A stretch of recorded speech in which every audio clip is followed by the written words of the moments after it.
It is believed that somewhere in the high mountains of Peru lies wealth beyond imagining.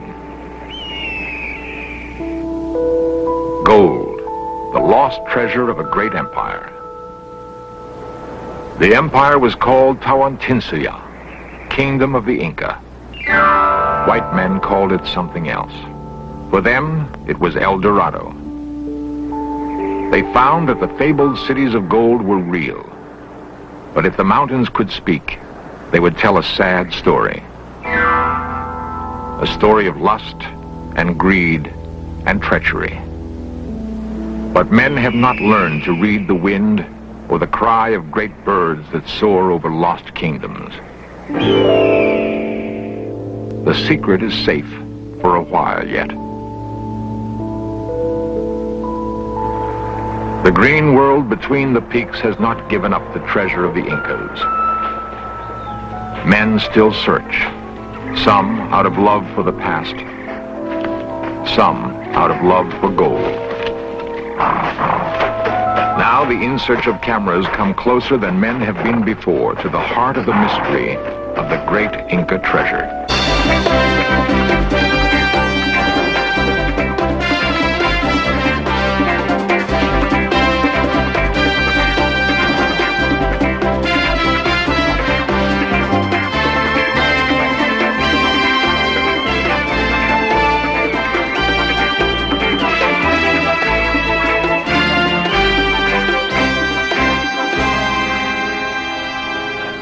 The wealth of a once great nation has been just out of reach for 400 years. It has inspired the search for Inca treasure.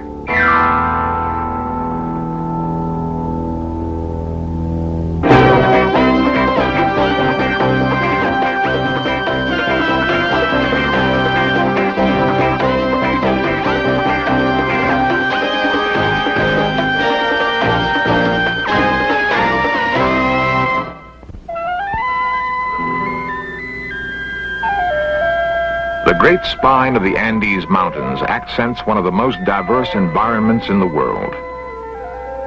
It is a land of many wonders, which has attracted the curious and the greedy for centuries.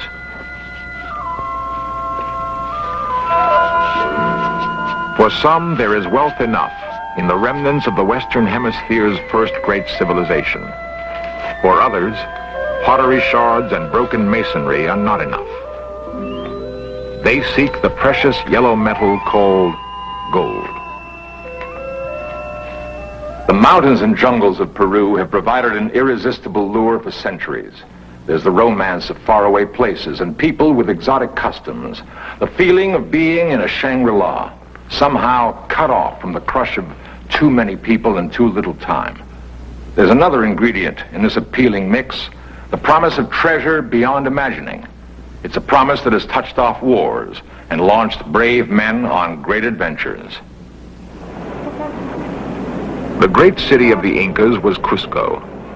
It lives on, even though the empire it gave birth to is gone. The streets of Cusco are full of the modest sounds of commerce now. Once they echoed to the marching feet of an imperial army which enforced the will of God kings on 12 million subjects. The people of Cusco have endured.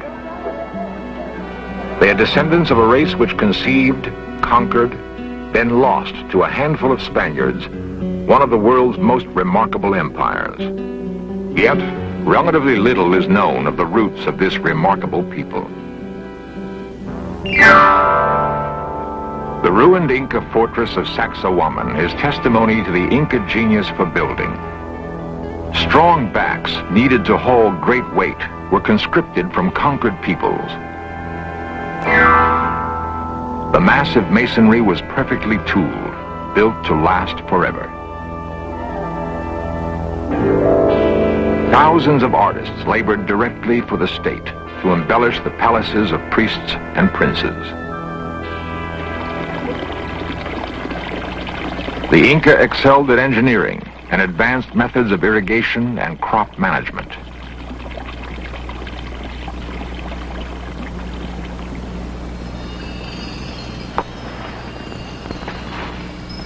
Even in death, The Inca were a proud and disciplined race. At the National Museum of Anthropology and Archaeology in Lima, Dr. Edward Verstellen and his colleagues inspect an Incan mummy. Much of what is known about Inca civilization comes from studying graves. The things a person considered important in death say much about how he lived his life.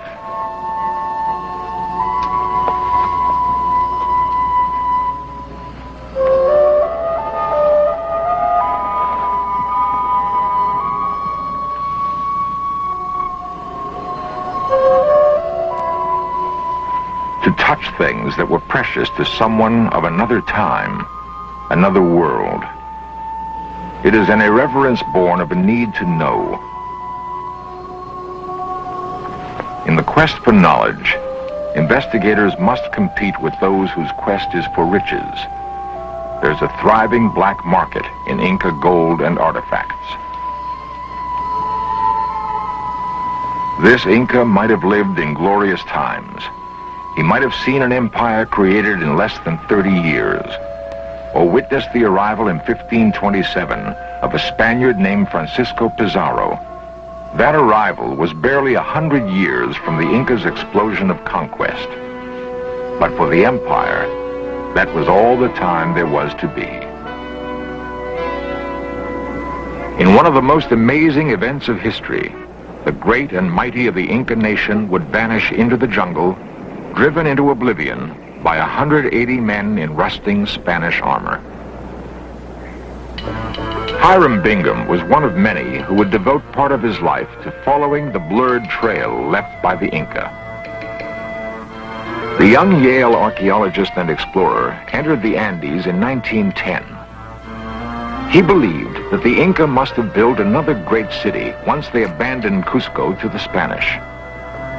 Bingham knew that Pizarro had held the Inca king Atahualpa captive, and that an enormous ransom in gold was raised to meet Pizarro's demands. But Pizarro had the Inca king murdered before the gold was safely in his hands. Bingham might have reasoned that to find the lost city of the Incas was to find the gold that had eluded Pizarro. The explorer devoted more than a year to his quest.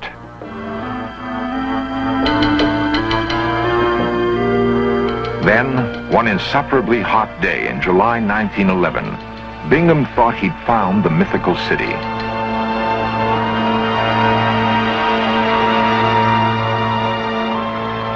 As Bingham approached the ghost city that would be called Machu Picchu, he was convinced that his long search had paid off, that he had truly found the last capital of the Incas.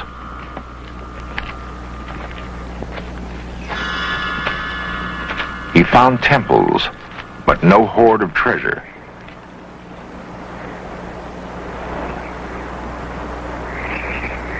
Bingham wrote that he had never seen such exquisite masonry. Temples open to the sky, undoubtedly constructed for sun worship. Bingham was sure he had discovered the retreat where the last Inca kings ruled in the sunset years of their empire.